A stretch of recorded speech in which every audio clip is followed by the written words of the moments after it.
This is going to sound a bit ironic because the school that I went to for college, if I told you, well, I will tell you today, University of San Diego, USD, it's considered, as far as I know, the people I talk to, it's considered now a pretty top tier university. But the part that's going to sound silly is that when I went there, to the group of people that I knew, the community I came from, it was almost embarrassing to go to USD. So I grew up in South Orange County, went to a private Catholic school, very high achieving academic school. I just remember even before I went, it was one of the key features of that high school that 100% of students graduate, 99 or something percent go to 4-year universities. Is very much a college preparatory school. And the little niche world that I was a part of was taking honors classes and AP classes. So it was not only in this kind of broader culture of academic achievement, but in a subculture of kids that were just really into academics. National merit scholars, people go into like nerdy camps in the summer. Sorry to insult you if that's you. But seriously, it was a very intense academic oriented school. So I remember not wanting to play that game, not wanting to play the game, especially senior year. We had to wear uniforms to school every day. In fact, this is probably a sweater I could have worn at school, navy blue sweater. But on Fridays, you got to wear your college sweatshirt of choice. And so what you didn't see typically of those college sweatshirts, you didn't see the local community college. You didn't see really USD. You saw Stanford, Georgetown, Boston College, Harvard, Princeton, Yale, UCSD. You saw these top tier, at that time, to my culture, the top tier universities. So I remember almost wanting to hide the fact. I wouldn't just like raise my hand and say I'm going to USD, because I remember hearing people just like snicker, essentially. Isn't that bizarre? I know, though, that because I've worked with students, college students, for 23 years, high school and college students, that so many people, young people, don't have much clarity yet about how they're naturally wired and the aspirational career path they want to go down. And like conventional wisdom has told them, many people have said, if you don't know who you are, what you want to do, or where you want to go, don't worry about it. But make sure you go to a good school.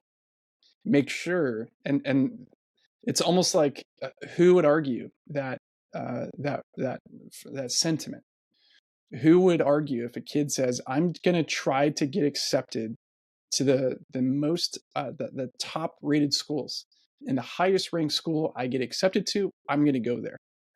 Most people would think and hear that and think, "Yeah, smart, very wise," because the concept would be, if you get into a top rated school, you are quote unquote set for life. You're now at this upper echelon and you cannot fall from grace. You can only stay at least that plateau or higher. And you'll probably be set up with connections, with the kind of gravitas that comes with that diploma. You'll be set up with people's impressions of who you are. And to some degree, that is true. There's truth to that. That's why most people wouldn't like blink. However, I think choosing a college based on their rankings, based on what people perceive to be toply rated or not, I think choosing a college based on rankings, I think choosing a career based on quote unquote where the jobs are, or where the highest paying jobs are, or where the economy is going in the future, I think choosing for those reasons alone is a lazy way to approach your life. I think it's lazy. I think not knowing who you are and then choosing just, hey, apparently going into investment banking or law or engineering, or going into becoming a computer engineer, because you don't know what else to do, because it's ranked high and it's prestigious, and that's what the rankings say. I think it's just a lazy thing to do. I think you can do better.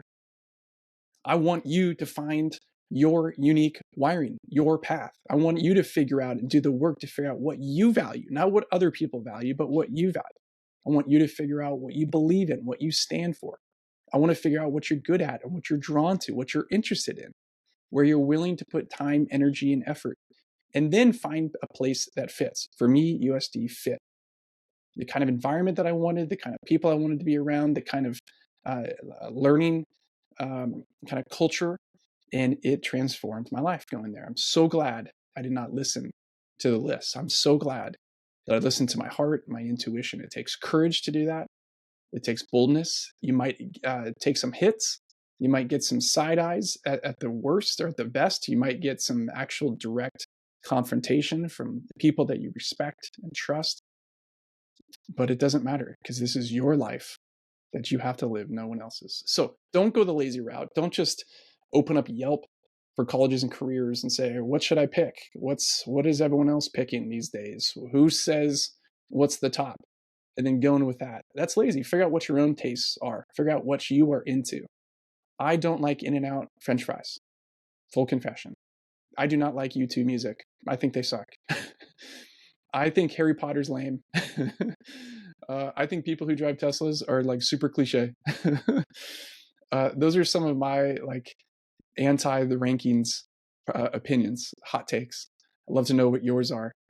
And if you've got a young person in your life, if you are an emergent adult, do the due diligence to figure out who you are, how you're wired, and where it makes the most sense for you to go apply that to this world.